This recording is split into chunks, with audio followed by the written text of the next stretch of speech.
Bonsoir, merci de votre fidélité. Bienvenue dans votre mag Sport à la une. Ligue 1, 5e journée. Le Diaraf frappe un grand coup en s'imposant devant le Teungueth FC, une équipe invaincue en championnat depuis mai 2019. Les Médinois, vainqueurs 2-0 des Rufisquois grâce à un doublé de Madické Kane. Une victoire qui fait les affaires de Djambar, toujours leader malgré sa défaite devant l'AS Douane 1-0. Dans le duel des mal classés, Gorée a pris le dessus sur Niary Tally, 1-0. Génération Foot fait du surplace, une seule victoire en 5 journées. Talafal, l'un de nos invités ce soir, nous dira certainement pourquoi. CHAN des demi-finales de haute facture avec une affiche 100% ouest-africaine qui va opposer le Mali à la Guinée-Conakry. L'autre demi-finale mettra aux prises le pays organisateur, le Cameroun, et le champion en titre, le Maroc. FIFA, CAF, TAS, annulation, réhabilitation, validation. Pourquoi une élection en Afrique n'est jamais simple, même quand il s'agit de football? Attendons-nous à tout d'ici le 12 mars, si élection il y a. Et de tous ces rebondissements, nous allons parler avec nos invités, notamment Abdoulaye Thiam, rédacteur en chef de Sud Quotidien, président de l'ANPS. Et ce soir, nous profiterons aussi de ce plateau pour décortiquer le discours de campagne de Maître Augustin Senghor avec Mohamed Traoré, formateur, coach en développement personnel et communication, mais aussi préparateur mental. D'ailleurs, quelle est la part du mental dans les performances d'un sportif? Un débat que nous aborderons également dans cette émission. Nous parlerons aussi basket avec la publication de la liste des 12 joueurs devant prendre part à la fenêtre de Yaoundé et du hippisme avec Madio Père. Voilà pour le sommaire. Merci de votre fidélité. Bienvenue à tous.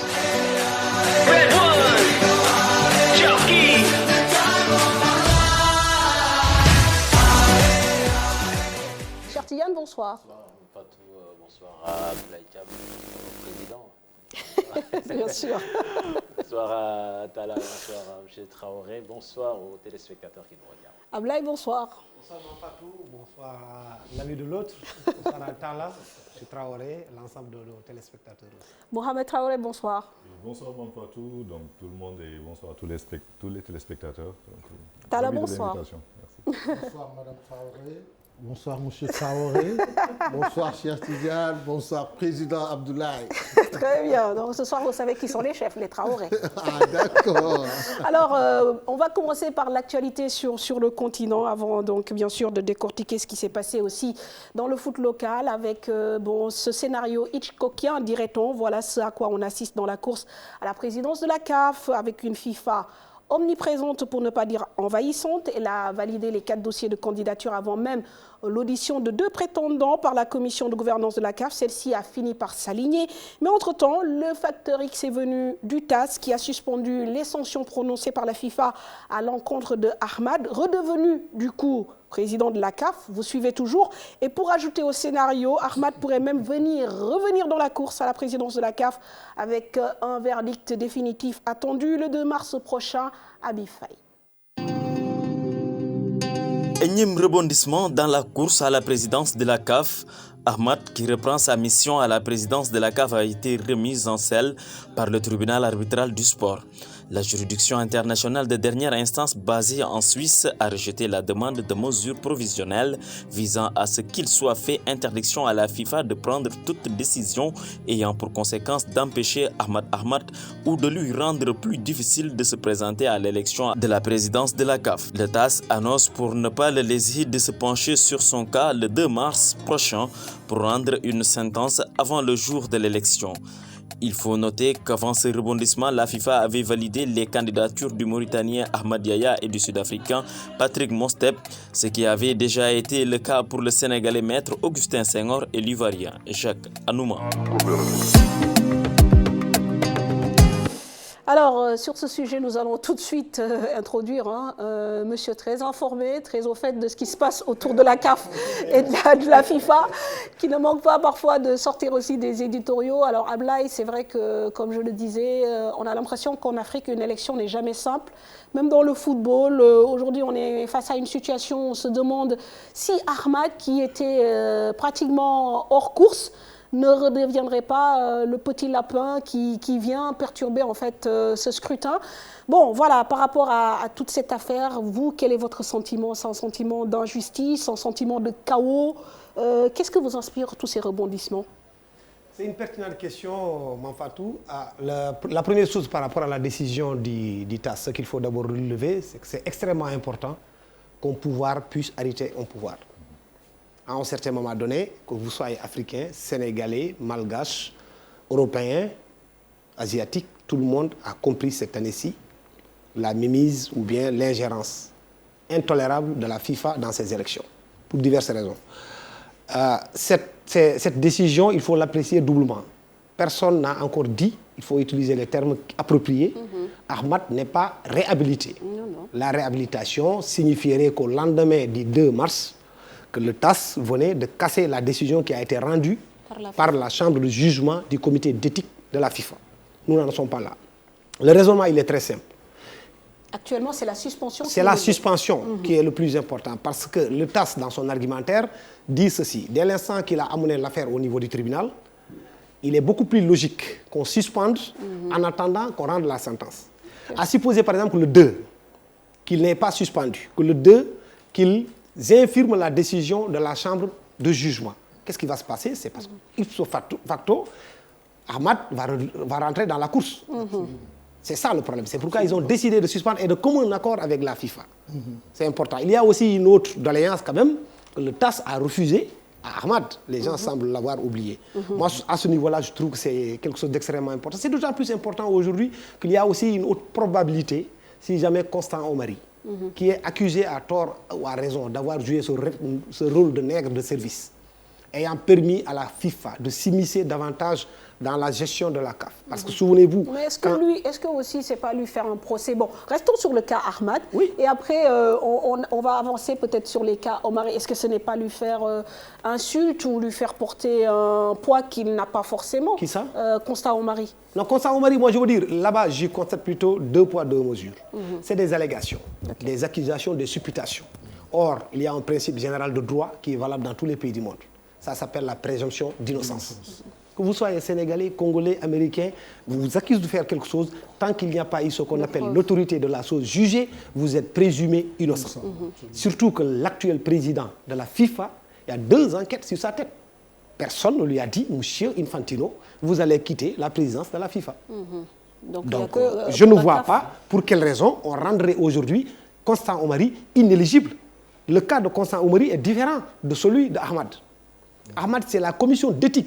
Pour le cas de Constant Omari, il n'y a rien qui a été encore dit. Juste des supputations, des allégations et des accusations. Rien. Très bien. Mais sur le cas d'Ahmad, vous étiez à un point très intéressant, parce que vous avez dit le TAS a suspendu la sanction. Oui. Mais il y a un deuxième point sur lequel vous vouliez développer, j'ai l'impression. Oui, je veux dire, c'est le deuxième point. C'est qu'est-ce qui va se passer Le 2. Le 2. D'accord. Qu'est-ce qui va se passer le 2? Le 2, il y a 2 choses. Il y aura un verdict. Ou le 2. il y a un verdict, le 2 ou le 3, parce qu'ils ont maximisé jusqu'au 3. ouais. Donc, au plus tard, le 3, on sera édifié. Là, c'est qu'il est retourné dans la course. D'accord. Il Enfin, reprend... il est redevenu président. Il est redevenu président. C'est-à-dire que là, quand même, il détient les leviers. Qu'est-ce qu'il va en faire? Est-ce qu'il va se dire, dans tous les cas de figure, compte tenu des charges, des griefs qui pèsent sur ma personne, je n'ai aucune chance. En tout cas, moi, c'est mon avis. Ce qui va se passer, je peux me tromper, mais ce qui va se passer, c'est qu'ils vont alléger la sanction d'Ahmad. Mais il ne rentrera pas dans la course. Reste maintenant à savoir, est-ce qu'il sera capable de faire le roi? Parce qu'il a 1 mois pour travailler. Est-ce qu'il va mettre ça à profit? Son candidat supposé, parce que là on est que dans des suppositions, son candidat supposé qui se trouve être le Sénégalais Maître Augustin Senghor, ou bien est-ce qu'il va négocier une sortie honorable et garder une certaine neutralité qui lui permettra après de vaquer à ses occupations. Est-ce qu'il sera aussi, je veux dire, roi, entre guillemets, quand je dis roi, c'est par rapport à la situation, ce qui s'est passé avec Gianni. Ce sera le faiseur de roi, quel que soit Alpha. Ce sera le faiseur de roi. Parce que dans ce verdict-là qu'on vient de se prononcer au niveau du TAS, on sent nettement qu'on l'a remis en selle, mais lui aussi, quelque part, ils sont en train de régler des comptes à l'intérieur. Parce qu'ils se sont dit qu'il y a des têtes qu'ils vont couper. C'est-à-dire que même si le gars il n'a plus le pouvoir, mais certains se sont déclarés ouvertement du moment qu'il a été sanctionné. Et maintenant qu'il est remis en selle, Komari l'a retransmis les pouvoirs de la CAF, quel que soit Alpha, lui, il va régler des comptes. Tout à fait. C'est la logique. C'est sûr. Hein, c'est sûr. C'est-à-dire que même... Pourquoi je disais ça? C'est parce que quand Ablaye évoquait la neutralité, C'est-à-dire une forme de grandeur. Est-ce que vous pensez qu'il aura cette grandeur, justement? Bon, Ablaye l'a dit parce qu'il y met la forme, mais dans le fond, il sait pertinemment que Ahmad ne va pas rester neutre. Il va jouer son va-tout sur quelqu'un parce qu'on lui ment, on lui reproche un manque de transparence, un manque de ceci, un manque de cela, de corruption, même si c'est une corruption parfois passive, mais on le lui reproche quand même. Non, en fait, ce que j'ai dit, encore une fois, pour repréciser, j'ai dit qu'il y a deux aspects. Absolument. Soit il y a quelqu'un quand même qui lui a été loyal, fidèle jusqu'au bout, qui a même suspendu sa déclaration de candidat jusqu'à ce que lui-même qui lui donne un blanc-seing. Ça, c'est clair. Omari, Augustin Senghor a attendu d'obtenir la bénédiction de Ahmad pour y aller. S'il y a des gens qui l'ont trahi, ce n'est pas du côté sénégalais. Ah oui, ça a quand même suivi mon œil et tout le monde sait ce qui se passe. Mais non, d'autant on n'a pas besoin de citer qui que ce soit. Abdoulaye, il y a eu une réunion. Augustin, avant d'accepter de se présenter, il y a eu une réunion qui s'est tenue entre les différents responsables au niveau de la CAF. Ce sont eux qui se sont réunis et qui lui ont proposé de se présenter. Et ça, Ahmad l'a cautionné. Et donc il a pesé dans la balance. Et il a été fidèle et loyal jusqu'au bout. Et même dans la déclaration d'un des proches de Yahya, il lui a reproché, si vous étiez présenté plus tôt, Yahya ne serait pas présenté. Très bien. Alors, la question on avance, qui se pose, c'est que quand même, ces élections, depuis 2 à 3 mois, on s'est dit qu'Ahmad n'y sera pas. Là, quand même, il y a un autre cas de figure qui arrive et on pourrait se retrouver avec une élection avec Ahmad. Et si cela arrive, quelle sera donc Même là, c'est important. Ça peut arriver. Absolument. Oui. Et on sait que le monsieur, quand même, il pèse. Il disait avoir presque... Ce que tu viens de dire, ce scénario, s'il venait à se produire encore une fois, il y a d'aucuns qui pensent que le retour d'Ahmad aux affaires pourrait être extrêmement dangereux pour Augustin Senghor. Au contraire, moi je vois plutôt le contraire. Ce serait beaucoup plus dangereux pour Patrice Motsepe, parce que Senghor appartient à une zone UEFA A. Motsepe est la zone Kosafa, la même zone de Ahmad. Donc aujourd'hui, s'il revient, forcément, il y a des choses qui pourraient encore changer. Parce que là, à tort et à raison, on présume que l'ensemble des fédérations qui composent la Kosafa sont tous derrière Patrice Motsepe. Pour le moment. Mais si jamais ce qui se passe, parce que par rapport à son scénario, c'est un scénario qui peut arriver. Au lendemain de la sentence, s'il revient dans la course, ça va être 5 candidats, on n'en saura plus. Mais est-ce que 5 candidats, même s'il revient dans la course, justement, certains candidats pourraient se retirer, même si leurs candidatures ont été validées? Oui, mais là, le retrait de la candidature et autres, ça va être personnel. Ça m'étonnerait que, vu aujourd'hui les circonstances dans lesquelles nous sommes, ce serait plutôt deux jeux d'alliance. Ce qui deviendrait plus clair maintenant, c'est de former des alliances. Tout à fait. Et c'est ce qu'aujourd'hui, on essaie de faire au niveau de l'Afrique de l'Ouest. Augustin Senghor, Jacques Anouma et Yahya, ce qu'on essaie de faire, c'est que le mieux placé au deuxième tour, parce que n'oublions pas, 88 quand même, Ayatou a été élu au 3e tour. Au 3e tour. Ablaye, on y arrive. Là. Maintenant, je veux juste quand même camper encore plus le débat. Si Ahmad aujourd'hui revient aux affaires, est-ce qu'il peut être le contrepoids face aux candidats éventuellement soutenus par la FIFA? Moi, en tout cas, ce serait très logique. Aujourd'hui, il ne peut pas garder ne pas garder cette amertume vis-à-vis de la FIFA. Et lui est Constant Omari. Voyez, regardez la célérité avec laquelle Constant Omari a convoqué un comité d'urgence pour lui remettre les rênes du pouvoir. Parce que Constant Omari en veut. Nous, Africains, nous autres analystes, nous disons tous qu'il a joué un très sale rôle pour faire immiscer la FIFA dans cette organisation-là. Et qu'est-ce qui se passe? Patatras, c'est lui qu'on a coupé la tête, parce que tout le monde a été déclaré illisible, sauf lui.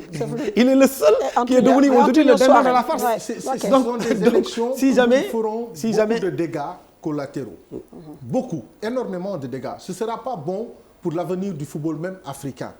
Parce qu'aujourd'hui, ce sera une Afrique divisée qui va s'éclater après au fil des années. Parce que chacun voudra diriger sa paroisse en se disant « moi, c'est ma zone qui m'intéresse », alors que ce sont juste des élections. Et aujourd'hui, quand on regarde la position de Gianni Infantino, c'est de sécuriser son vote qui l'intéresse. Gianni, peu importe le candidat qui va être élu, c'est le candidat de l'Afrique qui est important, celui qui aura les 54 voix à lui transmettre en 2022. Parce que n'oublions pas que les élections... Si lui aussi, ça... mais c'est hyper important. S'il échappe au système judiciaire, parce que lui aussi... Mais moi, ce que Tall vient de dire, c'est extrêmement important. Mais je pense que l'unanimité que les anciens présidents de la FIFA avaient, cette mémise qu'ils avaient sur l'Afrique, au lendemain de ces élections, ça ne sera plus pareil. Bien sûr. C'est terminé, mais que toutes les 50... Qu'il puisse avoir un contingent de 54 États qui vont tous voter pour toi. C'est fini ça. Et ça, c'est par sa faute. Ce serait extrêmement... Aujourd'hui, les Africains ne peuvent pas prendre ça en considération. Ablaye, les cartes sont redistribuées. Il faudra peut-être changer d'angle de tir, entre guillemets. Oui. Mais peut-être pas revenir en arrière, mais parler aussi de cette ingérence de la FIFA, même sur la validation des candidatures. Donc, si je vous comprends bien, pour vous, en fait, c'est Constant Omari qui est un peu à l'origine de cette mainmise de la FIFA sur... la validation des candidatures et la tournure un peu des événements sur les derniers mois? Il a plutôt facilité. Parce que quand même, n'oublions pas que c'est le président par intérim. Il est le président du comité d'urgence. Le comité d'urgence est... Mais est-ce qu'on ne lui a pas tordu le bras? C'est ce que je suis en train de vous expliquer. Parce qu'il ne faut pas quand même qu'on se trompe. L'article 27 des statuts de la FIFA dit clairement que toute personne, que vous soyez européen, américain, asiatique et tout ce que vous voulez, qui doit rentrer dans le conseil, doit au préalable subir ce qu'on appelle un test d'éligibilité. Ça, c'est l'article 27, clair. L'article 44 des statuts de la CAF octroie des prérogatives à la commission de gouvernance qui est dirigée par l'avocat ivoirien que tout le monde connaît. Et cette commission a été installée le 11 avril 2019 sur instruction de la FIFA pour qu'on mette en place désormais cette commission de gouvernance dans toutes les confédérations. Mais la grande surprise et les équations que les gens se posent, le 7 janvier, la commission a sorti un communiqué. Il n'a pas sorti, encore une fois. Il faut utiliser les termes qui s'y est. C'est pourquoi je disais tout à l'heure. En tout cas, ils ont communiqué au secrétaire général par intérim de la CAF que Senghor est éligible, Jacques Anouma est éligible, les deux autres. Leur candidature est déclarée recevable, mais ils nécessitent des vérifications supplémentaires. Qui a publié cette note pour que toute la presse s'approprie? Pourquoi on l'a fait? Et dès le lendemain, qu'est-ce qui se passe? Dès le lendemain, qu'est-ce qui se passe? C'est le comité d'urgence qui convoque une réunion. Or, qui est-ce qui était dans le comité d'urgence? Constant Omari, en tant que président et président du comité d'urgence, président par intérim. Il est candidat au conseil. Deuxième personnalité, il s'appelle Danny Jordan, directeur de campagne de Patrice Motsepe, candidat au COMEX de la CAF. Troisième, c'est Fawzi Lerja, président de la Fédération marocaine de football, candidat au conseil. Quatrième, et qui a Rida, sa candidature validée. Voilà, Rida, qui est égyptien, candidat au conseil de la FIFA. Cinquième, Maître Augustin Senghor, qui est candidat à la FIFA, candidat à la présidence de la CAF. Donc, ipso facto, s'il devient président, il va devenir automatiquement vice-président. Or, tous ces quatre-là ont des intérêts. Vous ne pouvez pas avoir des intérêts et pouvoir encore vouloir trancher qui est-ce qui est éligible et qui ne l'est pas. Ça, c'est un. Deuxième chose, dès qu'on a fini, le surlendemain, encore le 9, la commission de gouvernance sort au mémorandum pour rappeler à la CAF, voilà les erreurs que vous avez commises. Faites attention à ça et ça, à ça. Voilà nos prérogatives et voilà ce qui risque de se produire. Tout le monde a vu le mémorandum. À la veille, le 26, c'est-à-dire à 2 jours de l'audition de Patrice Motsepe et d'Ahmed Yahya, la FIFA dit, voilà, vous êtes tous valides. Vous êtes tous validés. C'est-à-dire qu'ils les ont coupé l'herbe sous les pieds pour le dire. Donc votre audition... Mais ils ont fait leur travail parce que ça n'avait plus d'intérêt. Vous êtes ici à TFM. Vous voulez qu'Ablaye Thiam y accède. Le patron dit, Manfatou, il faut que vous voyez, est-ce qu'Ablaye, il peut rentrer au niveau de TFM. Au moment où vous vérifiez mon parcours, Youssou, il m'appelle et me dit, de toute façon, Ablaye rentre. Mais qu'est-ce que tu as à dire maintenant? Il n'y a plus rien à dire. D'accord. Ils étaient obligés de se soumettre. C'est pourquoi je me suis posé la question à un moment donné, quand j'ai vu que les Mauritaniens et les Marocains avaient fait le déplacement ensemble. C'est-à-dire qu'après, il y a eu pas mal de troubles sur cette élection-là. Des gens qui n'ont jamais été d'accord quand on regarde leur histoire par rapport au Polisario, et que Trump, en partant, il a reconnu le Polisario pour le Maroc. Et aujourd'hui, ces frères ennemis-là voyagent ensemble pour un seul intérêt. L'un est candidat, l'autre n'est pas candidat. Et l'autre, il est très puissant à la CAF. Fawzi. et qui a eu sa candidature validée. Pour le Conseil. Pour le Conseil. Très bien. Alors, c'est quand même extrêmement grave si jamais l'axe Mauritanie, comme il le dit, et Rabat est aussi huilé que ça. Ce serait un échec lamentable, ce serait quelque chose d'inacceptable pour le Sénégal. Parce que pour l'histoire du Maroc, les relations existent entre le Maroc et le Sénégal. Jamais le Sénégal n'a fait fausse route au Maroc. Nous les avons aidés pour rentrer au niveau de l'Union africaine. Nous sommes en train de faire des pieds et des mains pour qu'ils accèdent au niveau de la CEDEAO. Nous avons même combattu Nelson Mandela, une icône de dimension internationale. Notre président de la République, l'ancien président Abdoulaye Wade, s'est déplacé pour que le Maroc organise la Coupe du Monde de 2010. Aujourd'hui, que le Sénégal est besoin du Maroc, on nous dise que le Maroc ne supporte pas le Sénégal, moi je ne peux pas. Récemment, la Fédération sénégalaise de football, pour parler sport, ça c'est la diplomatie, je ne parle pas du sport. Moi je dis que l'axe quand même, même sur le plan de la religion, nos relations quand même, ça date des siècles et des siècles.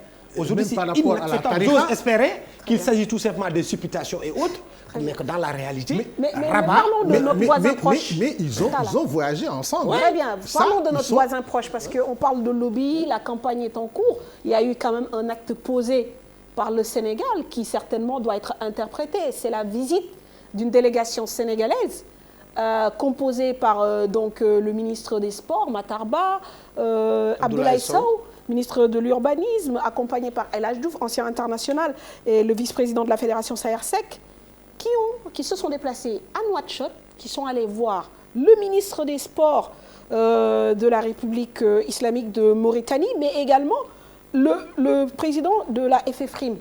Alors, pour la version officielle, il est entendu que l'un des candidats se retire au profit de celui qui est le mieux placé.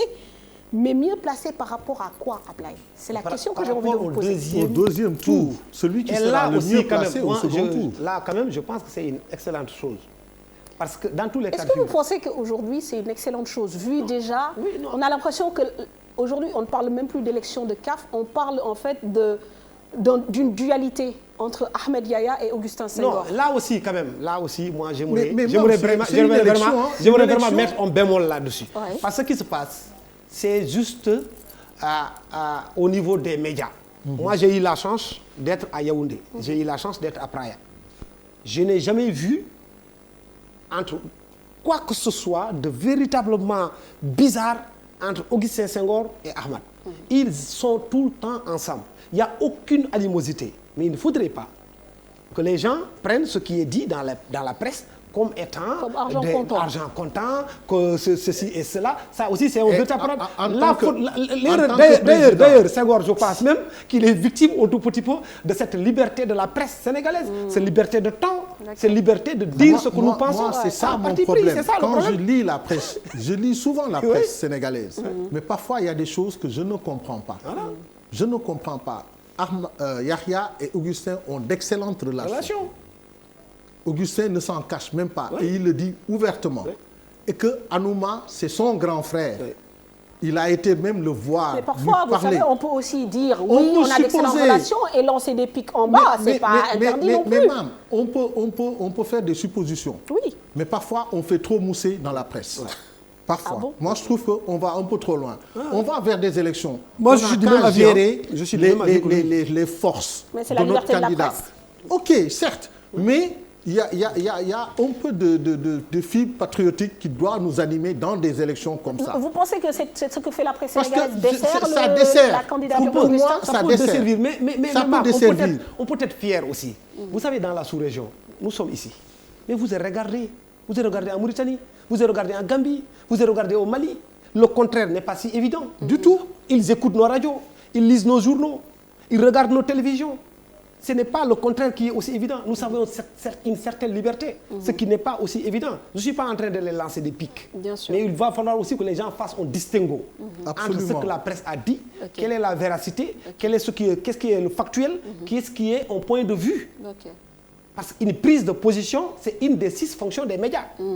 Moi, je suis libre de prendre position pour dire que Senghor est le plus beau, mais je ne suis ni électeur ni éligible. Qu'est-ce que ça peut représenter? Mais quand même, en l'état actuel de la situation, je pense que la menace Ahmed, quand même, je pense qu'il n'y en a pas. Le problème, c'est Ahmad. Ça, les Mauritaniens ne veulent pas l'entendre.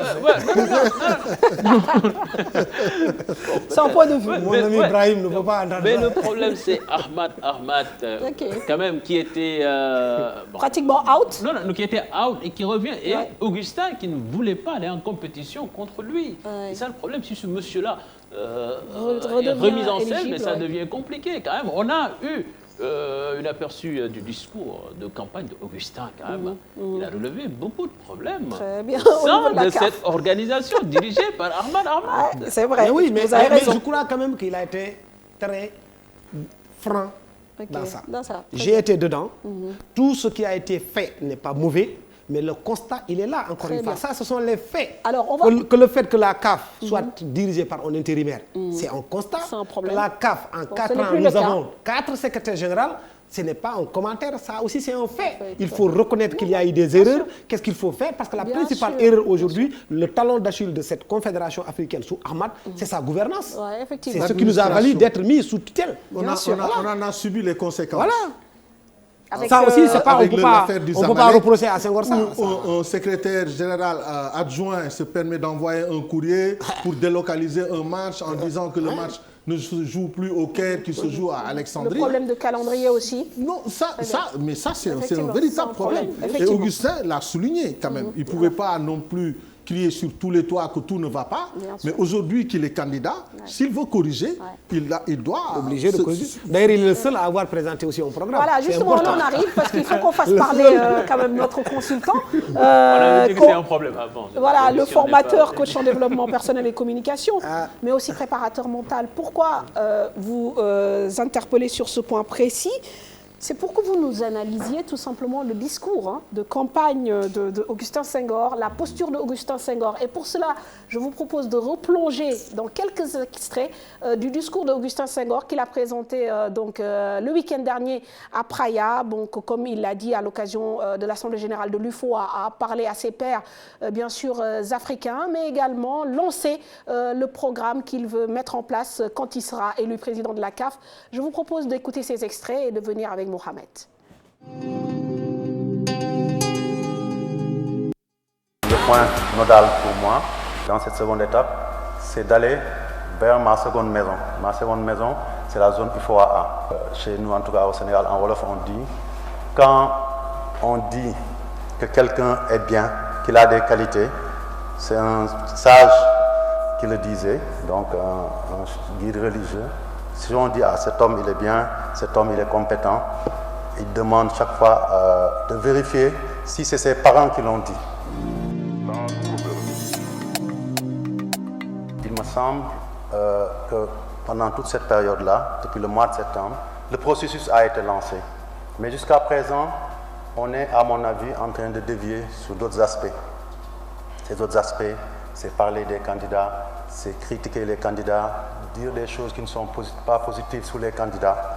Je ne me reconnais pas dans ça. Je tiens à le dire ici.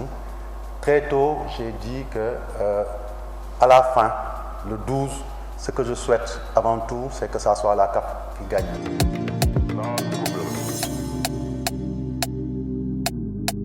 Un fédérateur, un rassembleur, je pense que ça aussi, c'est important. Au sein de la CAF, depuis 10 ans, j'ai pu nouer des liens solides. J'ai pu parler à tout le monde et je m'évertue chaque jour, même malgré les obstacles de langue, à parler à tout le monde, à être à l'écoute de tout le monde. Et je pense que ça aussi c'est important pour pouvoir assurer une cohésion qui nous manque très souvent. Cette notion d'équipe, j'y tiens plus que tout et c'est en ce moment-là que nous pourrons faire de notre CAF une CAF qui rende fier l'ensemble des passionnés du football.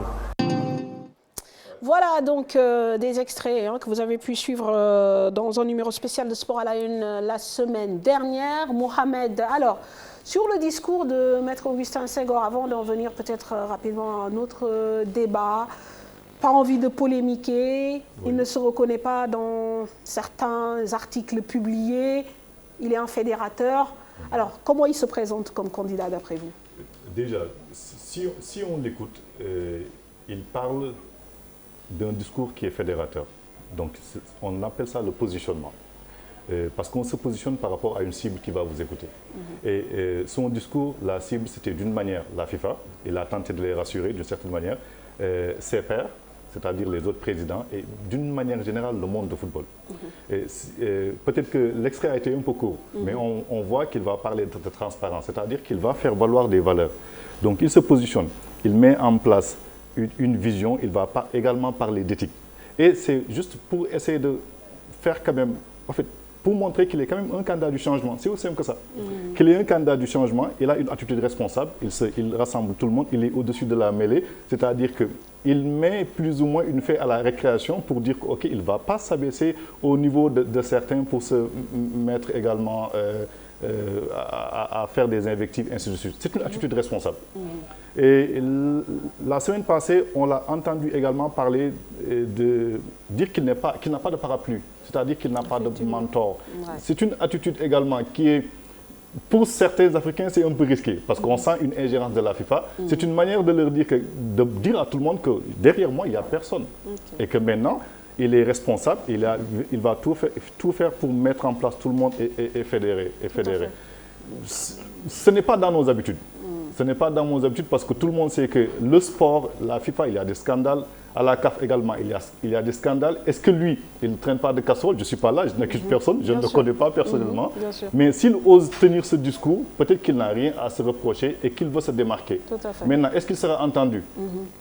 Ça, c'est autre chose. Très bien. Parce que c'est bien de dire ce discours, mais n'oublions pas que ces types d'élections comme la CAF, c'est un jeu politique. Le jeu politique, il y a un discours externe et surtout, il y a ce qu'on appelle des tractations souterraines.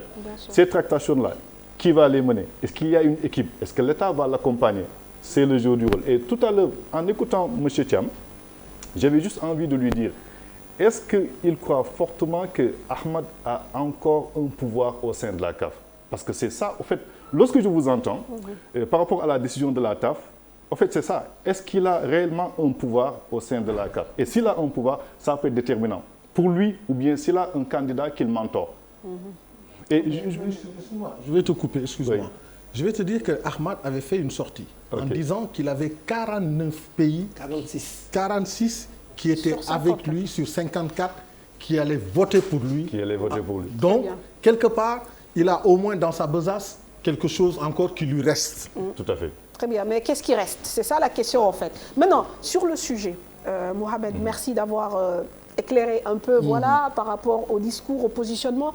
Ce qui est important aussi, Ablaye, c'est parce qu'aujourd'hui, voilà, c'est un jeu d'échiquier. Forcément, comme il a dit, il y aura du lobbying, il y aura des tractations.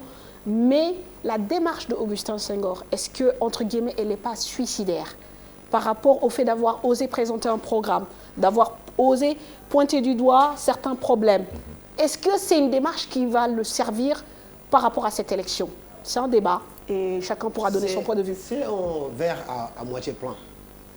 D'un côté, vous pouvez, comme certains, parce que quand même nous sommes aujourd'hui dans un village planétaire, nous sommes dans des réseaux francophones, nous côtoyons des gens supposés être proches de Motsepe, ainsi de suite, ainsi de suite. Et nous constatons que même s'ils sont anglophones, il y en a beaucoup d'entre eux qui disent nous, on ne comprend pas Patrice Motsepe, on ne l'entend pas parler. Celui qui parle s'appelle Danny Jordan. On ne l'entend pas parler. Donc on risque d'envoyer à la CAF un président par procuration. L'autre va s'occuper de son petit business. Ce qui veut dire qu'il lui reproche de n'avoir pas présenté un programme. Senghor l'a présenté en français, en anglais, en arabe et en portugais. Autrement dit, donc, il a fait en sorte d'embrasser l'ensemble des langues qui se trouvent au niveau de la CAF. Et mieux, dans la proposition, tu étais là, il était même allé jusqu'à scinder davantage cette zone qui est composée par les lysophones, les hispanophones et les arabophones. Parce qu'il trouvait que ce n'était pas normal. Donc il divisait davantage encore ces zones-là. Mais de l'autre aspect aussi, il y a d'autres qui se disent que compte tenu de cette situation, il se découvre trop. Il met en place quelque chose qui fait que de quoi ils trouveront, c'est l'autre partie de l'autre revers de la médaille. Donc, la question que je me pose, c'est que cette démarche-là, certes, elle peut séduire l'Africain lambda. Le football Est-ce que passionné. C'est une démarche qui peut, je sais pas... Prospérer. Non, prospérer chez les convaincre potentiels électeurs. Mais c'est ce que je suis en train de vous dire, parce qu'aujourd'hui, ce que nous disons, aujourd'hui, quand même, les présidents, s'ils sont logiques, mais c'est ça les 54 présidents... Attends, je vais venir par là. Je vais terminer par une petite anecdote, pour vous faire une petite révélation que Ayatou m'avait faite en 2015, quand j'étais parti à Kuala Lumpur, lors de l'élection de Mamadou Ndiaye au CIO. Je lui rencontre, je dis, mais monsieur le président, je n'ai jamais compris qu'en 2002, vous êtes candidat contre Blatter, vous êtes tout puissant président de la Confédération africaine de football, et quand on fait le dépouillement, vous n'avez même pas la moitié des voix. À l'époque, il n'y avait pas 54, il n'y avait pas le Soudan Sud, il y avait le Soudan, il y avait juste 54. Il n'avait pas la moitié. Il me dit, mais jeune frère, je vais te dire une chose. Les présidents africains, ils peuvent tout vous dire. Et mais moi du vote. C'est Ayatou qui me parle et je parle sous le contrôle de Babacar Khalifa Ndiaye, qui était témoin. Il me dit, le jour du vote, si tu leur donnes $5 000, $5 000, ça ne fait même pas 3 millions de francs CFA. Ils sont capables, il n'a pas dit de vendre leur vote, mais de leur vendre leur pays. C'est Ayatou qui a dirigé la CAF pendant 29 ans, qui me l'a dit. Donc ça vaut tout dire.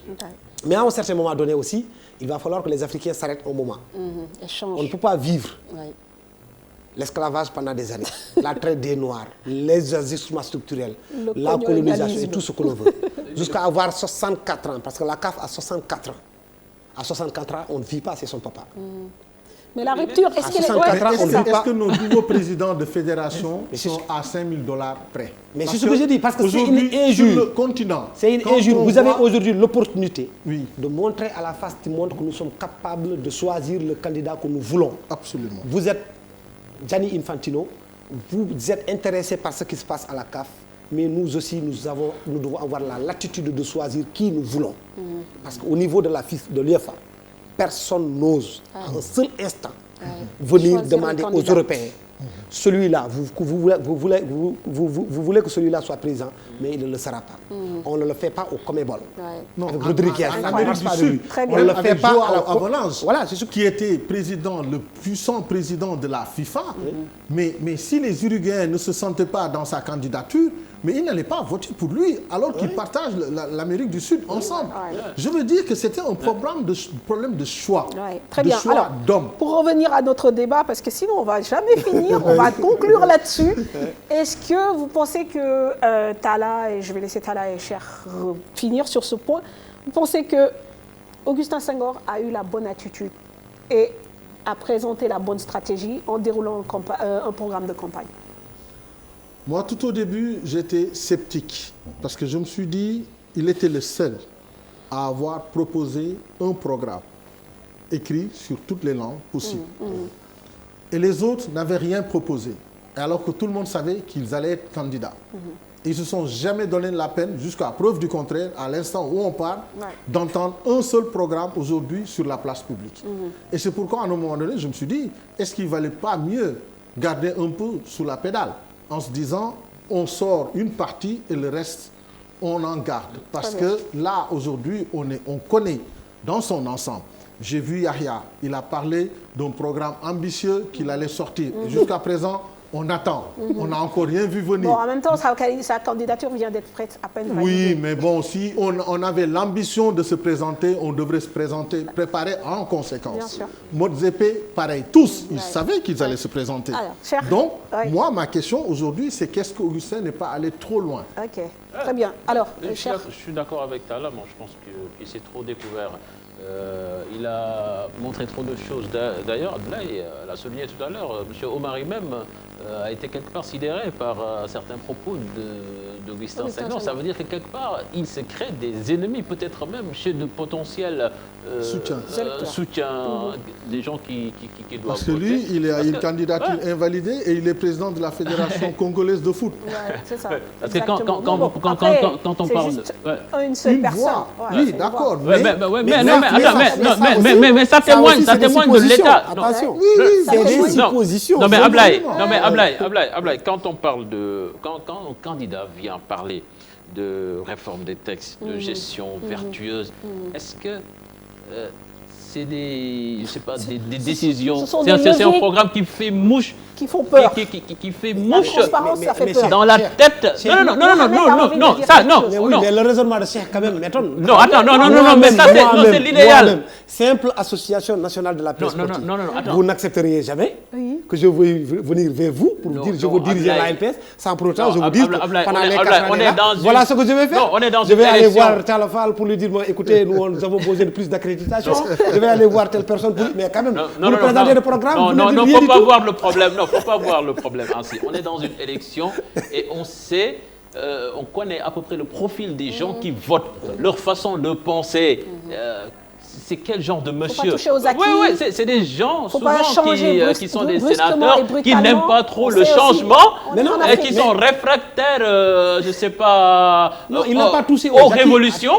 Mais si tu viens proposer une révolution à ces gens-là, est-ce que tu vas passer? C'est ça le problème. Alors Mohamed, rapidement, on termine sur le sujet avec vous. Rapidement. Je crois qu'il a raison de nous interpeller sur ça. Mais qu'est-ce que je dis? Mais Maître Senghor, jusqu'à présent, c'est lui qui mène le tempo. C'est une stratégie. Qu'est-ce qu'on a vu? Il annonce sa candidature, il met en place sa politique, donc il met en place un document, donc il fait des annonces. Et il prône le changement, il prône des réformes. Mais qu'est-ce qu'on voit après? On voit une délégation sénégalaise voyager en Mauritanie. Ce n'est pas l'inverse qui a été fait. C'est-à-dire que jusqu'à présent, ils veulent montrer je suis encore maître du jeu. Et à Abidjan aussi. Mais effectivement, il y a Abidjan. Pour moi, je suis d'accord avec cette stratégie. Vous savez, dans une élection... C'est ce que vous appelez position dominante. Oui, c'est une position dominante de meneur, voire de leadership. C'est une position de leadership. Il se positionne en tant que leader et au niveau de sa personnalité, je suis calme, j'ouvre les bras à tout le monde, je suis à l'écoute. Et je crois que même s'il... au niveau des annonces, au niveau des normes de changement qu'il a faites, peut-être que ça peut faire peur à certains. Mais je l'avais interpellé la dernière fois au Sénégal. Mais attends, il a accepté beaucoup de choses. Donc c'est quelqu'un qui est capable de faire du compromis.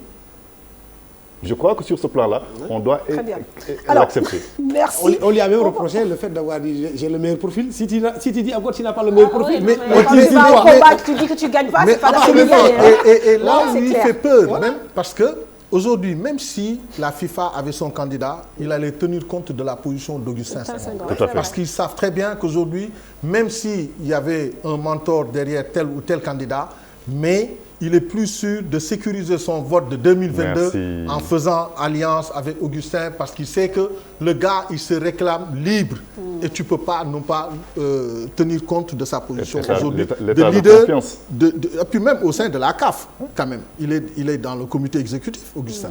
Et donc, il pèse aujourd'hui, quel que soit Alpha. Alors, merci. Et quel que soit le résultat aussi, il reste oui. Dans le comité exécutif. Dans le comité exécutif, parce qu'il a été élu en 2019, donc il est là jusqu'en 2023. Très bien. Alors, on va parler de foot africain toujours avec le CHAN, vous le savez, qui se déroule au Cameroun.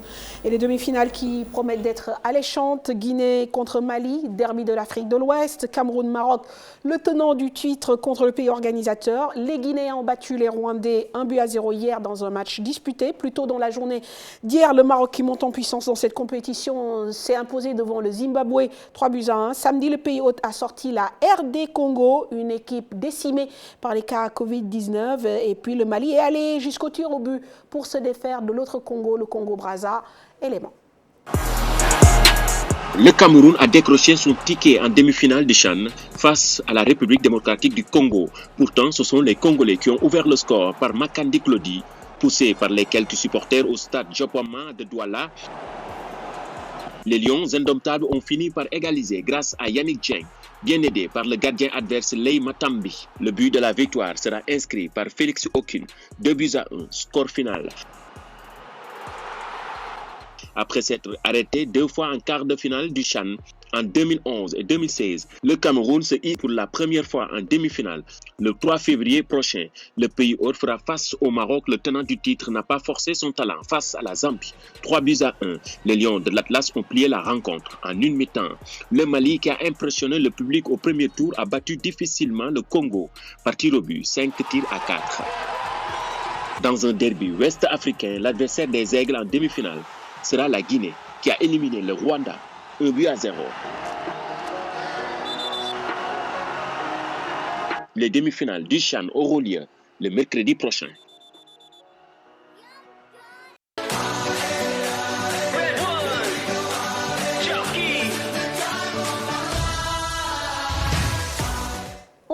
revient chez nous pour parler d'un duel encore entre Africains, très attendu en cette 5e journée. C'était bien sûr l'opposition entre le Jaraaf de Dakar et le Teungueth FC. Les Verts et Blancs et Malick Daf ont réussi à mettre fin à une série d'invincibilité de 18 matchs de Youssouf Dabo et des siens. Victoire 2-0, 2 pénaltys marqués par le milieu de terrain Madické Kane dans une rencontre très disputée, notamment sur le plan tactique entre les deux coachs où beaucoup de cartons jaunes ont été distribués et même un carton rouge. Résumé de la rencontre, Mamadou Ndiaye. Teungueth FC leader avant le coup d'envoi avec 10 points. Les hommes de Youssouf Dabo restaient sur une série de 18 matchs sans défaite. Le dernier revers de l'équipe réfisquoise remontant à mai 2019 face à Génération Foot. 4-0. Mais ce dimanche 31 janvier, les Verts et Blancs ont stoppé cette série d'invincibilité au stade Ngalandou Diouf de Rufisque, 2-0. Avec une première mi-temps timide, 0 but partout. Les deux équipes ont accéléré le rythme en seconde période avec des occasions de part et d'autre. Le Jaraaf est beaucoup plus opportuniste. Les Verts et Blancs obtiennent un penalty à la 53e minute qui sera transformé par Madické Kane suite à une faute de main de Waly Ndiaye dans sa surface de réparation.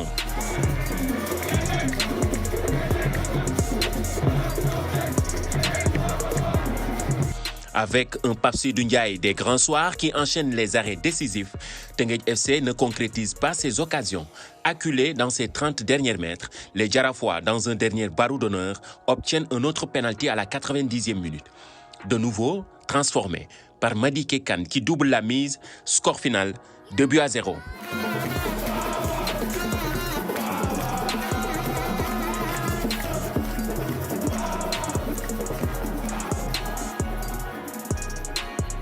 Avec cette victoire, l'équipe de la Médina obtient 10 points, autant que Djambar et Teungueth FC, 3 équipes qui désormais dominent le championnat. Voilà, c'était donc le match phare, on peut le dire, de cette 5e journée. Malheureusement pour nous, autres journalistes, Abdoulaye, suivre les matchs devient de plus en plus compliqué. Parce que nous aussi, on est contraints de suivre les restrictions, 15 accréditations par stade. Bon, peu importe l'importance du match, ou voilà, est-ce que, en tant que présidente de l'ANPS, c'est pas le moment de tirer la sonnette d'alarme?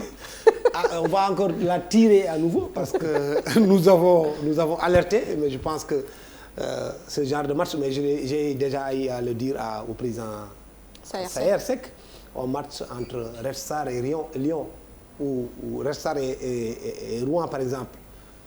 Peut-être que la presse française, on pourrait avoir 1 ou 2 journalistes, l'équipe plus Ouest France, c'est tout. Mais quand Génération Foot rencontre Djambar, mais écoutez, c'est l'attraction.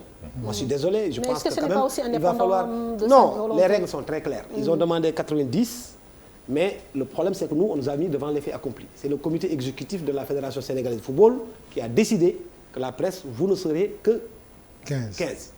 Or, si je prends 5 organes. 5 télévisions. Fois 2. Sur 5 télévisions, fois 2, déjà il y a 10. C'est ça. J'ai combien de presse écrite? Nous avons une vingtaine. Ouais. Je le disais tout à l'heure comparé à la sous-région. Les radios, il y en a combien? Chez nous, même les radios communautaires vous retransmettent des matchs de Ligue 1. Mais ils y gagnent, c'est tout bénéfice. C'est ça, effectivement. J'ai demandé véritablement qu'on revoie ces choses. Il va falloir aussi que la Fédération sénégalaise de football voit avec l'État du Sénégal, parce qu'à un certain moment donné, c'est le ministère des Sports qui a sorti une circulaire pour dire qu'il est hors de question 90 points. Ça pose un certain nombre de problèmes, vraiment. Il arrive des matchs où on n'a pas plus de 5 journalistes. Mais le match de Teungueth, par exemple, contre Jaraaf, mais je vous dis, je ne peux pas vous dire la souffrance qu'a dû endurer le point focal de l'ANPS au niveau de Teungueth, Fatima Diouf. Effectivement. Ça, quand même, ce n'est pas, on ne peut pas continuer dans cette dynamique-là. Il va falloir qu'on revoie les choses. Combien dans le bus qui vous a amené de l'aéroport à l'hôtel à Praia? On a vu des images, c'est sûr. Un petit minibus, il y avait plein de journalistes. Avec les basques. Même les journalistes qui accèdent au stade, ils sont tenus de mettre le masque. On peut même décider de prendre 15 dans la tribune couverte et on prend 15 autres. Il y a de l'espace. L'essentiel que la distanciation sociale physique soit respectée. C'est vrai que si on veut vendre le football local, il faut donner une place beaucoup plus importante à la presse. Parce qu'aujourd'hui, on a besoin de visibilité par rapport à notre football, par rapport à notre situation sanitaire qui l'impose. On n'y peut rien. mais donner beaucoup plus de place à la presse, je pense que c'est possible. Très bien. Et même vous, je pense que vous vous étiez plaint par rapport au nombre aussi réservé à l'équipe. Oui, c'est 30 personnes. Mais aujourd'hui, on a un problème. On a un problème de droits de télé. On a un problème de partenaires. On a un problème à tous les niveaux aujourd'hui par rapport à cette pandémie. Donc, si on ne donne pas plus de visibilité à notre football, c'est nous-mêmes qui nous enfermons. Donc, on a intérêt à leur donner des accréditations qu'ils puissent couvrir les matchs, en faire des papiers, des tribunes par-ci, par-là. Donc, et c'est dans notre intérêt, c'est dans l'intérêt du football sénégalais. C'est des huis clos. Il faut préciser, c'est un huis clos. Il n'y a pas de public. Donc, il n'y a que la presse qui peut rapporter ce qui se passe. Et les clubs aussi. Comme le fait Génération Foot, faut-il le rappeler, qui diffuse ces matchs en direct. Alors, les bus sont pleins à craquer carrément. Les gens allaient faire leur travail. L'unité collective. Toi, tu es pour l'unité collective. Non, mais c'est pas une question d'immunité collective, mais c'est qu'il y a des contradictions énormes quand même dans cette histoire. Tu ne peux pas être dans un pays où les bus sont pleins à craquer, les gens circulent comme ils veulent, se rassemblent comme ils veulent, et vous interdisez les journalistes de faire leur travail correctement dans un espace quand même où il y a... C'est une question d'organisation, quoi. Il faut répartir. Je crois qu'il ne faut pas utiliser seulement la tribune presse, la tribune couverte, il faut utiliser les autres. Et en plus, encore une fois, on parle d'un protocole sanitaire où il n'y a pas de test chez les joueurs. D'accord, très bien. On va parler du football toujours avec... Si on avait mis ça quand même, le protocole de la CAF, personne ne peut le respecter. Que ça s'appelait Génération Foot ou Jambar ou Jadark, si on demandait 30, 40 000 francs multipliés par 30... tous les week-ends, ça va être faire. On peut. Génération Football. Ah mais vous ne savez pas que vous étiez au service. Ça, je te dis qu'on peut. Mais on se met toujours dans le groupe. Et c'est pourquoi on défend l'intérêt général. Mais aujourd'hui, on sait qu'avec cette crise-là, on ne peut pas tout vérifier. On ne peut pas non plus tout verrouiller. Donc il va falloir qu'à un moment donné, qu'on lâche un peu de laisse. Le champ est là, tu vas loin, mais le champ est là. Le public est accepté. Oui, le champ est là. Moi, je reviens de Yaoundé. Ce que j'ai vu là, c'est tout simplement hallucinant. Revenons chez nous. On va parler toujours du championnat de Ligue 1 parce que sinon, c'est reparti pour un débat d'1 heure. Avec donc cette victoire du Jaraaf qui fait les affaires des académiciens de Djambar, qui reste leader de ce championnat grâce au goal average, malgré une défaite devant l'AS Douanes, des Gablous qui enchaînent un second succès d'affilée dans ce championnat. L'unique but de la rencontre marqué par Adama Tamba. Et dans le duel des mal classés, c'est l'US Gorée qui a pris le dessus sur Niary Tally 1-0. Une victoire qui permet à l'équipe de Sidat Sarr de quitter la dernière place du championnat. Thioro Mbara Ndiaye. Le grand bénéficiaire de cette grande affiche de la 5e journée de la Ligue 1 est assurément Djambar. Bien que battu la veille par l'AS Douanes 1-0, l'équipe de Sali redevient leader de la Ligue Pro. Pourtant, les académiciens ont eux aussi enregistré leur première défaite de la saison face à AS Douanes. Une très belle performance des Gabelous. Adama Tamba a ouvert le score dès la 4e minute du match.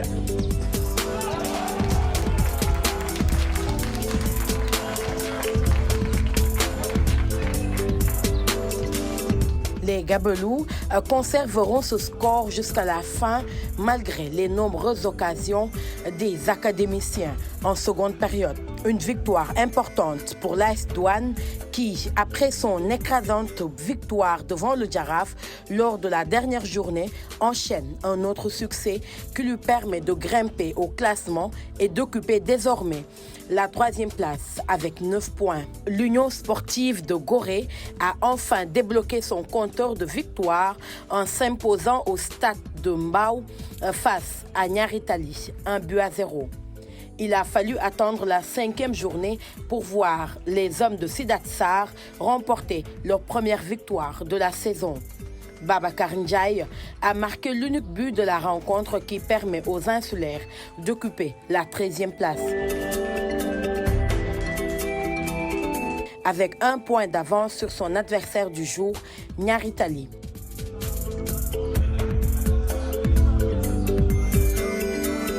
On a eu beaucoup rapport surtout d'abord au niveau de la direction du club qui nous ont beaucoup poussé sur le plan mental, qui nous ont beaucoup assisté. Et je pense que ça a été déterminant pour ce match. Ça a été déterminant, en commençant d'abord par le président et tout.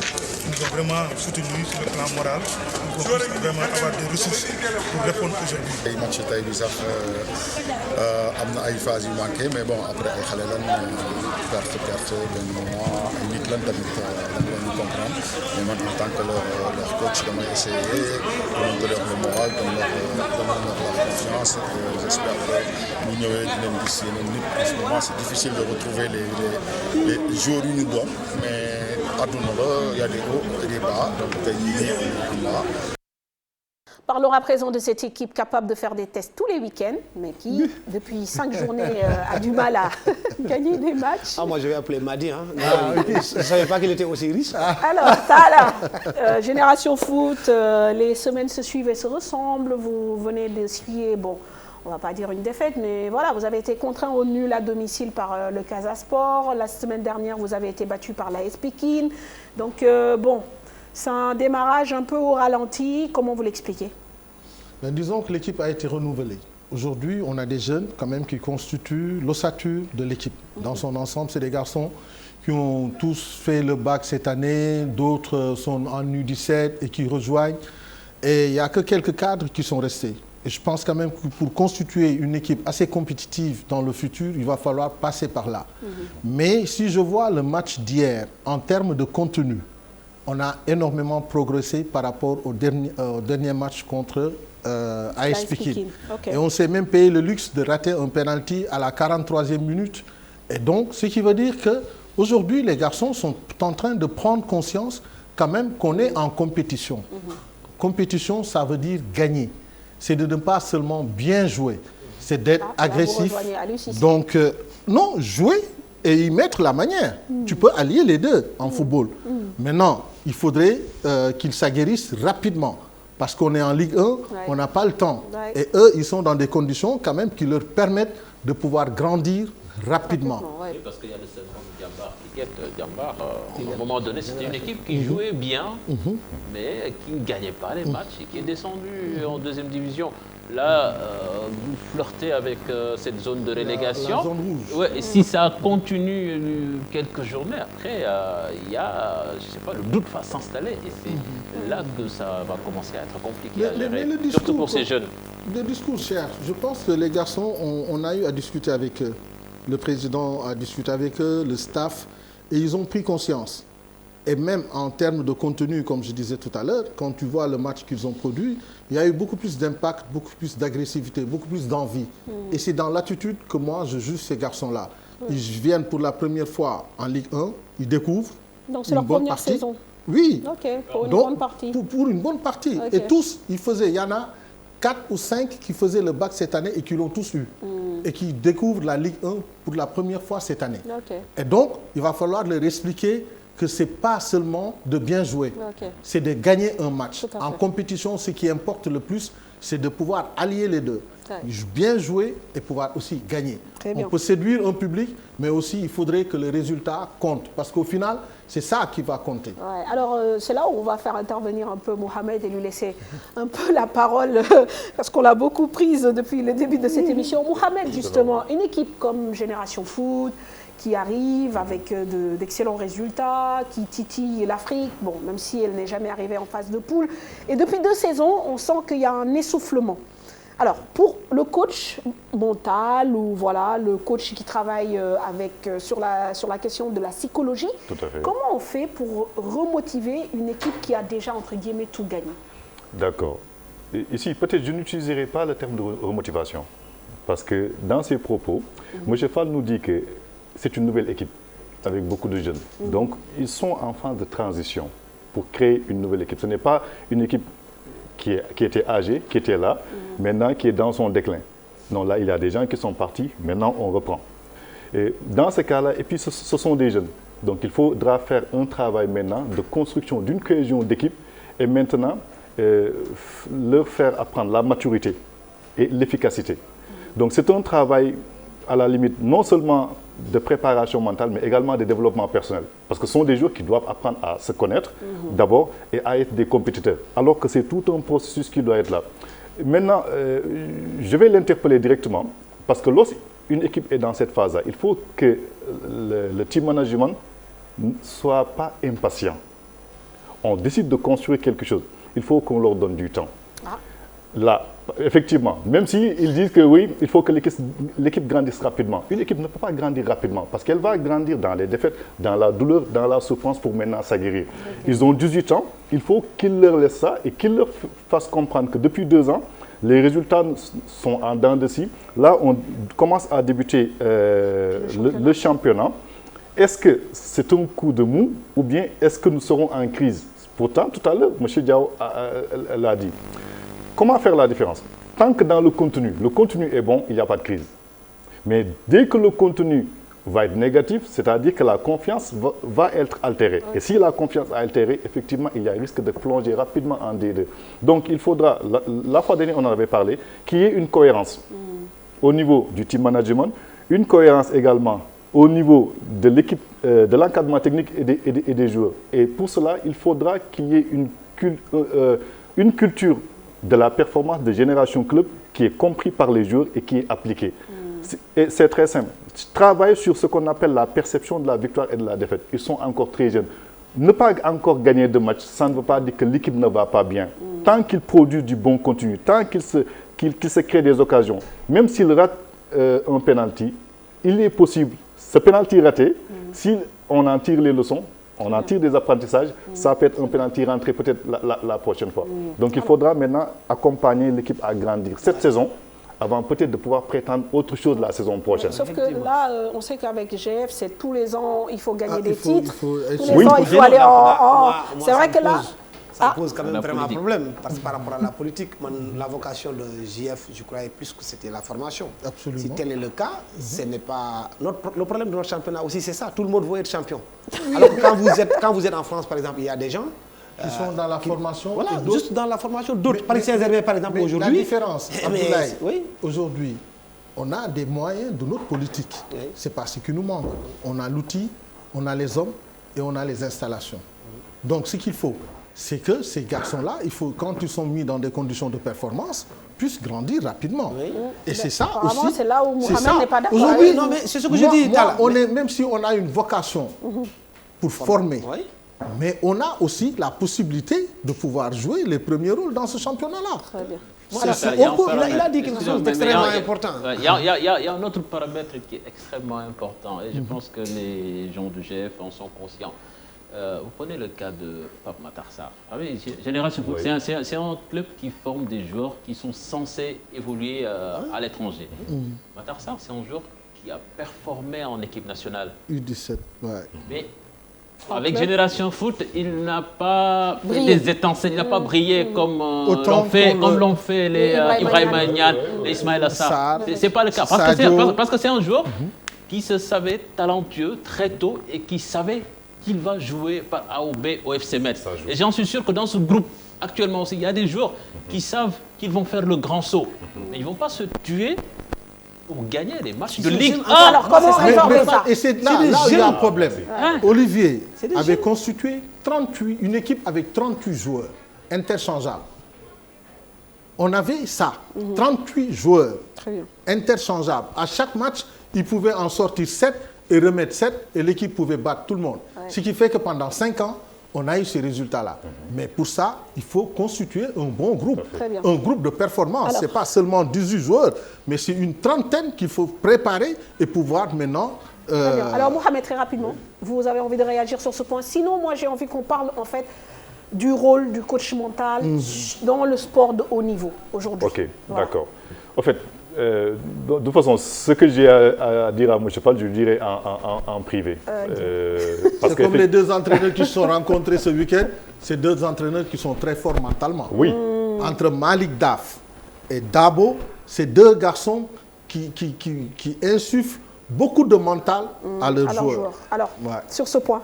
Ça s'est vu, hein? Oui, on savait que le match entre Tenguet TFC plutôt et Giraffe n'allait pas un match facile. Et plus ou moins, ça s'est joué sur les détails. parce que Malick Daf, il est quelqu'un de très combatif. C'est un meneur d'hommes. Tous les deux sont des meneurs d'hommes. Que ce soit Dabo que j'ai côtoyé à GFC, sont des meneurs d'hommes. Et ça s'est senti dans le match.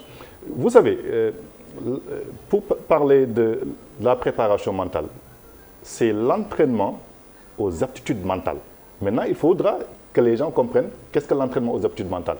Ici, l'adjectif mental a trait à l'esprit. Et lorsqu'on parle de l'esprit, on parle plus ou moins de la cognition. La cognition, c'est tout ce qui a trait à la mémorisation, au langage, à l'apprentissage. Mais en dehors de ça, la préparation mentale entreprend également la gestion des émotions, la détermination des objectifs, tout ce qui est méthode de concentration et l'activation du comportement. Donc on se limite à travailler sur l'esprit, à travailler sur la gestion des émotions et à travailler sur le comportement. Maintenant, c'est une difficulté. Pourquoi? Parce que la difficulté qui est dans le sport, c'est l'efficience motrice en phase de stress. L'efficience motrice du corps, de l'athlète en phase de stress. Nous sommes tous d'accord qu'en compétition, il y a la génération des hormones, de l'adrénaline, ainsi de suite. C'est pourquoi on peut voir un joueur qui est très bien en entraînement et qui est incapable de reproduire ce transfert-là en compétition. Le travail du préparateur mental, ce sera dans le long terme de travailler sur le joueur, sa connaissance d'abord personnelle, son cadrage de ses objectifs de vie, de ses objectifs en tant que professionnel. Également du type de sport, de travailler sa communication et également de voir qu'est-ce qu'il veut devenir lui-même en tant qu'être humain et en tant que sportif. Au niveau du sport, on va essayer de travailler sur comment il perçoit son sport. On va travailler sur sa perception de la victoire et de la compétition. Et ce point, si vous me permettez, est une difficulté au Sénégal. C'est un trait de caractère social qui détermine notre sport. Absolument. Dans notre société, l'échec est mal perçu. On croit que l'échec, c'est la fin du monde.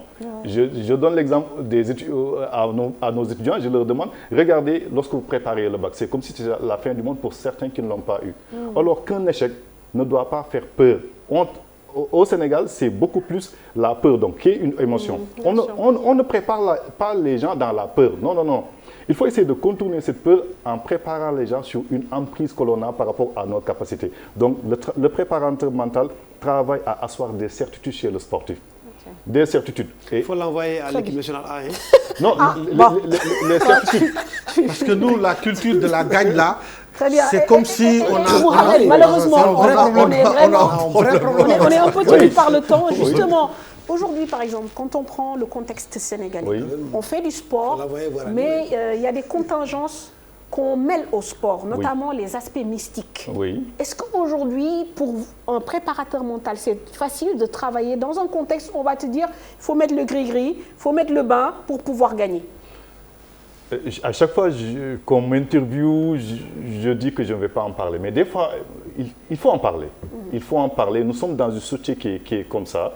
Et la mystique, il faut que les Sénégalais comprennent. Nous ne sommes pas les seuls à nous l'approprier. Jusqu'en Corée du Sud, au Japon, il y a la superstition qui existe. Au Brésil? Au Brésil également. Mais est-ce que cela n'a pas une part active dans les résultats? Il faut que tous les sportifs le comprennent. La mystique ne peut pas changer de résultats. On peut le faire maintenant pour se stabiliser. On peut le faire comme on l'utilise comme un ancrage dans notre métier. On l'utilise comme ce qu'on appelle une rituel de pré-compétition pour être bien, être à l'aise, ne pas se sentir. C'est comme un joueur qui dit je préfère mettre ce caleçon parce qu'avec ce caleçon je gagne, par exemple. Ça existe. Maintenant, pour gagner, il n'y a que le travail, la connaissance de son métier et être un compétiteur. Les sportifs doivent comprendre une chose. On peut être sportif sans être un compétiteur. La différence entre les compétiteurs ne laissent pas l'irrationnel agir sur leur performance. Ils s'approprient leur performance. Ils s'approprient également leur échec. C'est pas évident au Sénégal. Hein? Non, je vous assure. Mais c'est pourquoi on ne gagne pas de trophée majeur. On ne gagne pas de trophée majeur parce que déjà, en nous-mêmes, nous, Sénégalais, on n'est pas exigeants avec nous-mêmes. Parce que dès l'instant que tu deviens exigeant, on te marginalise. Il faut compliquer. C'est quelqu'un qui, oh là là, non, il faut s'en méfier. Non, non. Mais alors que quand on est en compétition, dans un tournoi, on se dit l'objectif final, c'est de gagner. C'est la gagne. Et une dernière fois, vous savez pourquoi on doit s'approprier l'échec? Parce que si on s'approprie un échec, on en tire les leçons. Il ne faut plus voir l'échec. Il faut voir juste quelles sont les leçons. Qu'est-ce que cela m'a appris personnellement? Si la France n'avait pas perdu l'Europe chez elle, elle n'aurait pas gagné la Coupe du Monde. Si la Côte d'Ivoire n'avait pas été battue par la Zambie en finale, peut-être qu'il n'aurait pas gagné. Des fois, il faut être cohérent avec soi-même. En 2006. En 2006. À croire. Très bien. Oui, mais comment sortir cet aspect de la tête des joueurs? Parce que quand même dans notre équipe nationale, il y a des joueurs, quand ils viennent en regroupement, ils ne sont pas tranquilles. Ils ne font pas confiance à leurs camarades. Tout ça. Mais le problème je vais prendre le risque d'en parler. Le problème de nos équipes, donc je vais pas seulement parler de l'équipe nationale. Vous savez, lorsqu'on parle de l'état de cohésion optimale, le coach doit y travailler. Mais regardez dans nos vestiaires, depuis 2014 que je fais ce métier, mais c'est toujours un problème parce que 2 joueurs sont en compétition pour un poste. Chaque fois qu'un joueur fait un bon match, dès qu'il se blesse ou il y a un petit bobo, il se dit que c'est ce qu'il dit carrément aux autres joueurs. Donc déjà, on a un problème pour les cohésions dans nos équipes. Et excusez-moi, lorsque je vois des fois, même nos équipes nationales, lorsque j'ai des informations, lorsque je la fais, je sais qu'il y a un problème au niveau de nos équipes. Alors que on a un groupe, on a fait une équipe. Pour arriver à en faire une équipe compétitive, il faut qu'on sorte la mystique. Non, c'est la vérité. Très bien. C'est pourquoi je dis, quand il dit que ce n'est pas l'apanage de chez nous, mais c'est la dimension que ça prend. Chez nous, elle est disproportionnée. Je vous donne juste un exemple. Casillas, il était le gardien titulaire de la Roja, Espagne. Il fait sa toilette, il finit, il prend un parfum. En train de mettre son parfum, le flacon, il tombe, il a le pied complètement déchiré. Et à partir de là, c'est fini, il ne part pas à la Coupe du Monde. Si c'était au Sénégal, on va dire que ce sont les Guinéens qui ont pris le flacon, qui l'ont fait tomber sur la. Le dernier point, parce que là, il faut qu'on puisse avancer. Le dernier point, c'est le leadership aujourd'hui. Parce qu'aujourd'hui aussi, il y a des gens qui sont nés pour être leaders, mais est-ce qu'on le devient aussi? Est-ce qu'on apprend à être leader? Vous savez, c'est l'éternelle opposition théorique entre ceux qui croient que c'est inné et ceux qui croient que c'est acquis. Le leadership, c'est la capacité d'influencer des personnes. Effectivement, il y a des gens, on le détecte chez un enfant, on peut le détecter, qui rapidement a cette posture d'écoute d'abord, parce que le leadership, ce n'est pas seulement gueuler, c'est écouter. Si vous voyez, en Europe, maintenant, on parle de communication, des cours de communication du leadership. Il faut écouter, de coaching, comprendre votre vis-à-vis et savoir quel discours lui tenir. C'est pourquoi on parle de programmation neurolinguistique, sachant qu'on peut toucher l'affect, on peut toucher l'audition, on peut toucher le visuel, on peut toucher la kinesthésie. Donc, si dans une équipe, on parle de leadership, on parle de personnes de caractère. Toutes les grandes équipes ont eu, en dehors d'un leader technique, des personnes de caractère. Dans les compétitions, dans les moments décisifs, c'est le caractère qui gagne. Et encore, au risque peut-être de faire une petite pique, je reprends Belmadi, l'entraîneur d'Algérie, qui la dernière fois, lorsqu'ils nous ont battus en phase de poule, qu'est-ce qu'il dit? On a joué un match d'homme. Et ça m'avait alerté parce que j'avais pondu un article. Un entraîneur qui dit ça, normalement, il ne doit plus vous battre. Vous préparez vos jours parce que maintenant, le football, c'est un match d'hommes. Le Sénégal, regardez notre équipe nationale. On a des gens qui, dans leur équipe, sont des stars, qui occupent des rôles. Notre défense, insulte. Qu'est-ce qui nous manque? À être juste décisif et efficace au moment où on le doit. Ouais, à l'instant T. À l'instant T. C'est un problème. Parce qu'il ne faut pas l'attendre. Non, il ne faut pas. Moi, je suis tout à fait d'accord avec vous, mais il ne faut pas avoir de nous dire ici, oui, moi, je vous parle. Il faut le dire. Il faut le dire. Nous sommes dans un pays, nous voulons que ça marche. Alors, nous voulons que ça marche. Franchement, il y a eu tellement de symphonies inachevées. On a tellement vécu de défaites. Mais ça suffit largement. Mais nous avons tout. C'est ça le problème. Nous avons tout. Belmadi, tout le monde était là. Il nous a dit, vous allez mettre tel. Il nous a récité le 11. Comme classe de CM2 où on récitait. Ouais. Il nous a dit, maintenant, si vous sortez tel, vous mettez tel. Si vous sortez tel, vous mettez tel. Il nous a tout dit ça. C'est ce qu'on appelle la maîtrise. C'est-à-dire, il nous a maîtrisé. Ça, c'est déjà au niveau tactique, au niveau de la connaissance. C'est-à-dire, si on doit se battre en sport de combat et que j'ai plus de connaissances sur vous, et que je vous le communique. C'est pourquoi on dit la communication en compétition. Est-ce que vous avez suivi la communication de Malik Daf et de Youssouf Dabo? Cette semaine, malheureusement, je n'ai pas eu de temps. Moi, je l'ai suivi. Et ça m'a beaucoup intéressé. Il y a le jeu de manipulation. Oui, dans le discours, tu sentais que chacun voulait avoir un ascendant sur l'autre en lui faisant passer le message. Du genre, moi, je ne m'occupe pas de ton équipe. Tout à fait. Moi, je viens pour gagner. Dans les deux discours, c'était pareil. Un garçon comme Malik Daf, que je connais très bien, étant jeune, quand tu le voyais aller au stade Hassan Diouf, Il avait son ballon, mais c'est lui qui dirigeait tout son groupe derrière. Et il cherche toujours à avoir un ballon avec lui pour aller jouer au stade. Je crois qu'en Afrique, la plupart des cas, c'est ça. On a des leaders nés. Malik, c'est quelqu'un que je connais. Je l'ai vu à la Médina grandir et tout. Et dans son discours, à chaque fois que tu le vois coacher son équipe, de même que Youssouf Dabo, et de même que Djibi Fall, c'est des garçons qui font parfois peur. Très bien. Alors, pour terminer, aujourd'hui, est-ce que... C'est presque une la palissade, mais quand même, je vais la faire. Vous, un coach mental, est-ce qu'il est indispensable à un sportif de haut niveau ou à une équipe nationale? Parce que bon...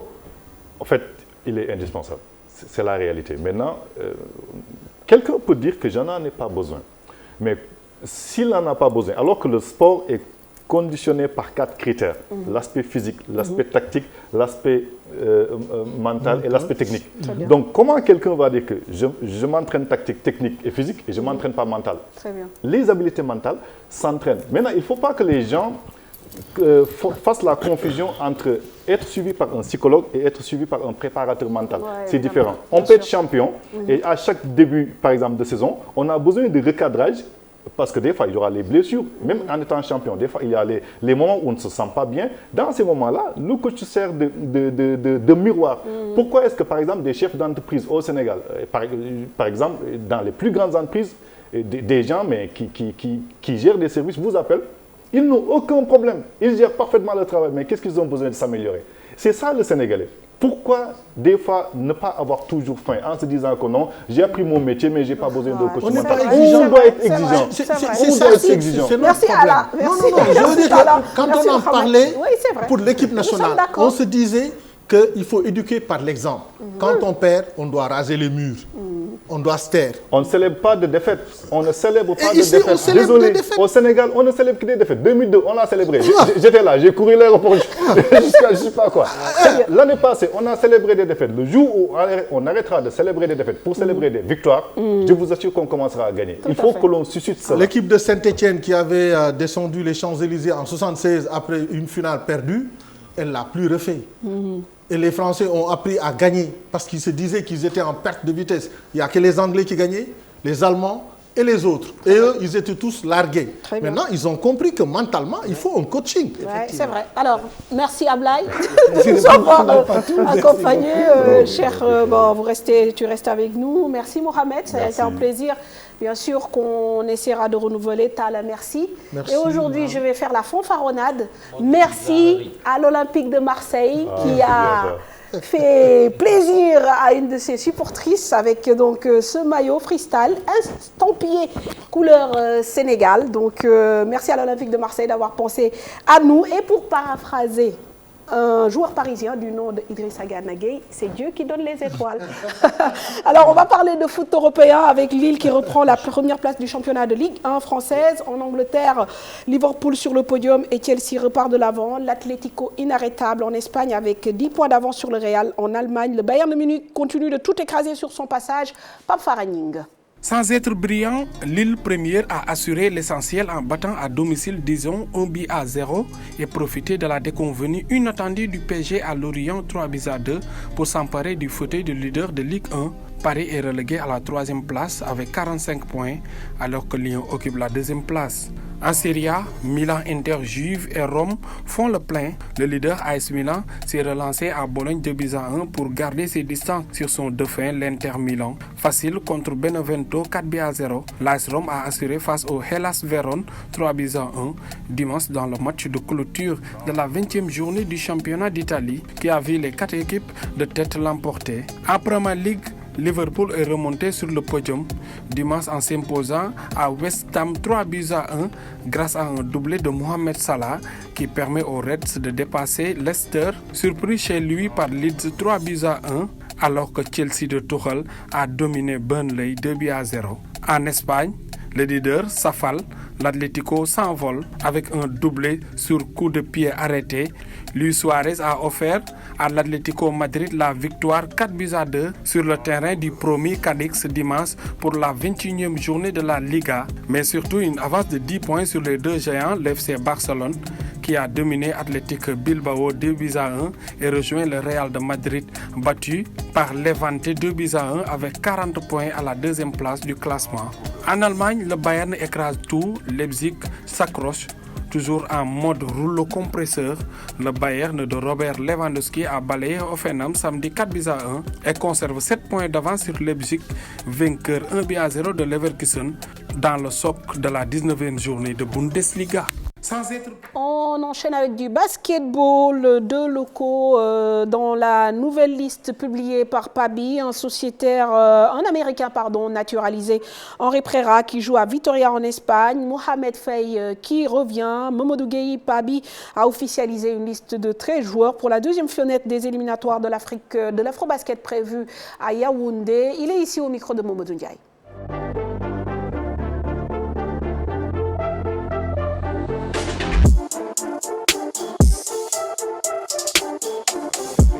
Très joueurs, tout simplement parce que coach Boniface avait le slogan en proposant un très bon joueur qui évolue en Espagne, en américain. Et juste pour sécuriser comme ça, sur ce fait, nous aurons deux analyses.